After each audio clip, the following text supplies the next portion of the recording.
আজকে আমি আপনাদের সাথে শেয়ার করব অনেক কম সময়ে পোস্ত কাতলা মাছের রেসিপিটি একবার দেখে নিন। নমস্কার বন্ধুরা, পম্পি কুকিংয়ে সবাইকে স্বাগত জানাচ্ছি। এখানে আমি কিছু কাতলা মাছ কেটে ধুয়ে ভেজে নিয়েছি আগের থেকে, আর নিয়ে নিয়েছি এখানে পোস্ত বাটা। তো আমি পোস্তটাকে 1 চামচ পোস্ত আমি বেটে নিয়েছি শিলনোড়ায়। তারপরে এখানে আছে আদা বাটা, পেঁয়াজ কুড়ানো আর টমেটো কুড়ানো, আর একটা টমেটো টুকরো করে মানে কুচি করে কেটে রাখা। একটা কড়াই বসিয়ে দিয়েছি, কড়াইটার তেলটা গরম হয়ে এসেছে, এর মধ্যে ওই পেঁয়াজ টমেটো কোড়ানো, তারপরে আদা বাটা, এটা সবটাই আমি দিয়ে দিলাম। দিয়ে এটাকে 1 মিনিট ভালো করে ভেজে নিচ্ছি। 1 মিনিট ভাজার পরে আমি এখানে কিছু মশলা অ্যাড করছি, মানে জিরে গুঁড়ো পাউডার 2 চামচ, হলুদ গুঁড়ো পাউডার দিয়ে দিলাম, আর পরিমাণ মতন লবণ দিয়ে এখন পোস্তটাকেও দিয়ে দেবো এইখানে।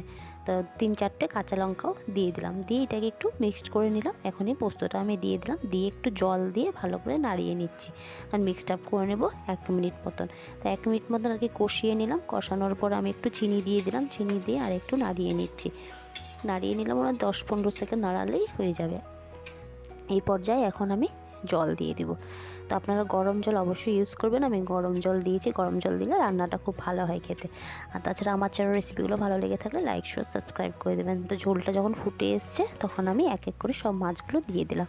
আর আমার থেকে অন্য কোনো রেসিপি দেখতে চাইলে সেটাও বলবেন কমেন্ট বক্সে, আমি নিশ্চয়ই ট্রাই করব।